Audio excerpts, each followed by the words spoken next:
Why we care.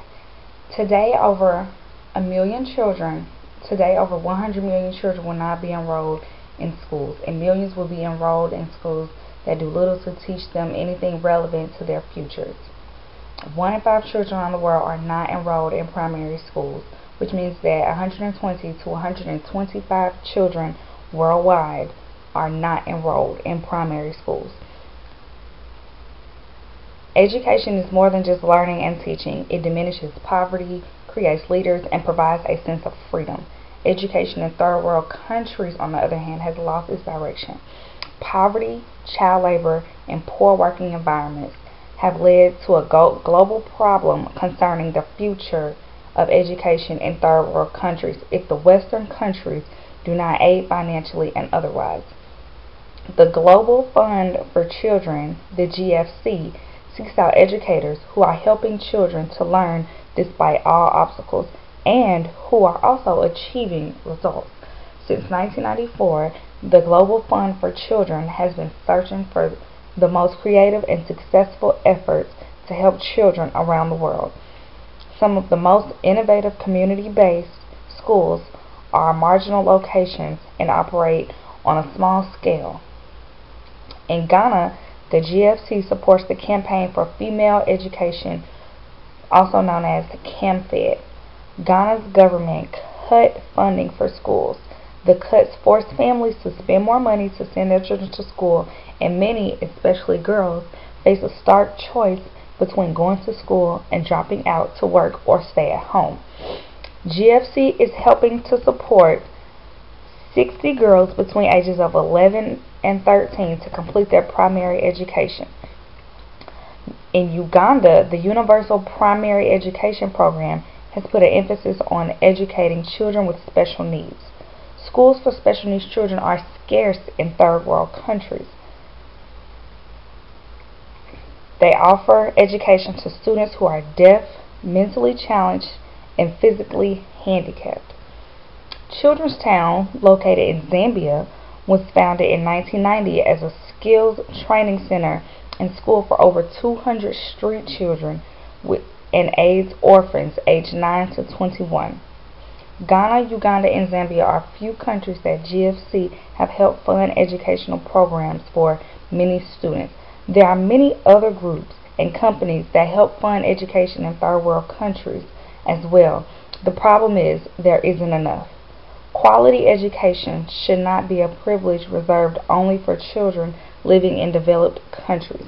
Not only is education every child's right, it is also one of the keys to creating a healthier, more caring, and more productive global society. While the task of providing schooling to each child may be daunting, there are a number of small organizations that have found creative and successful ways of bringing education to their communities. Let's further explore the underlying problems in the failing education systems in the third world countries. One of the problems in third world countries is language barriers, amenities, and healthcare. With language barriers, the students in South Africa are being taught English. Well, English is what they use in their home in South Africa. However, this creates a problem. Students in their first year of school is supposed to be taught in their home language, but in Soweto, South Africa, members of the linguistic group and regionally ethnic can be found. It's virtually impossible to complete this task. In their home language, they speak different countries. They speak different languages, but they're being taught something totally different. With the amenities, most schools do not have running water. They don't have toilets, telephones, or even classrooms for the students to be taught in. The size of schools without water dropped from 40 to 34% between 1990 and 2000. There has been a 68% growth in the provision of toilets, and the number of schools without telephones have dropped from 59% to 34%. There's still plenty of work to do in this area. In 2004, over 1,800 schools have been classified with damaged facilities, and there are still well over 100 schools without any classrooms. Also, in many third world countries, 9 out of 10 students are infected with HIV.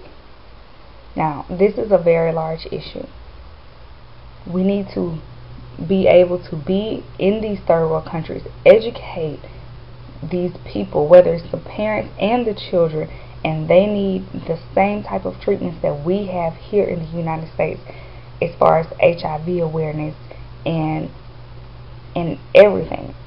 Which brings me to my next topic: financial donations.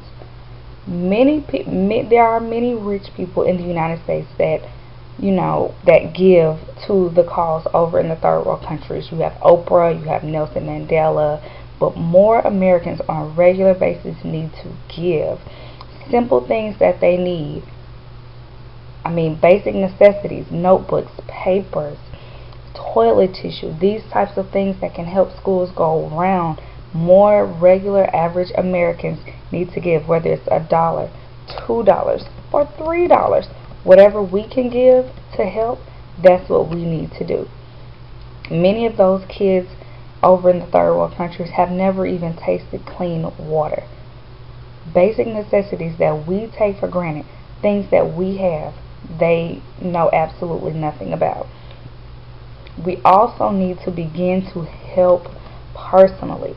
And with helping personally, I mean not just giving our money, but actually taking that step to join an organization that can get us over in Africa, over in the Middle East, over in these areas where these children are living in poverty and not being granted an education as they should be.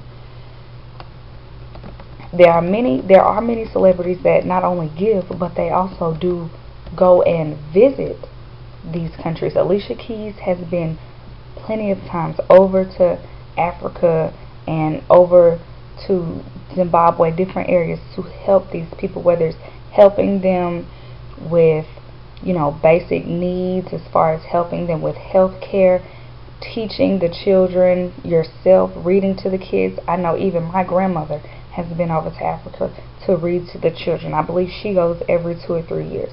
But we need more Americans that are going to be a part of an organization that's going to go over and read to the children and help educate them and help them out. Be more of a hands-on helper and not just sending our money. Many churches and organizations go free of charge or with very little charge. We can help the sick. We can go and bring our doctors, other doctors.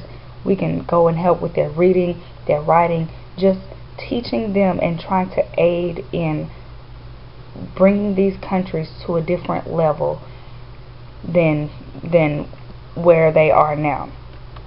Organizations such as selfhelpafrica.com help farmers learn how to sell and market their crops.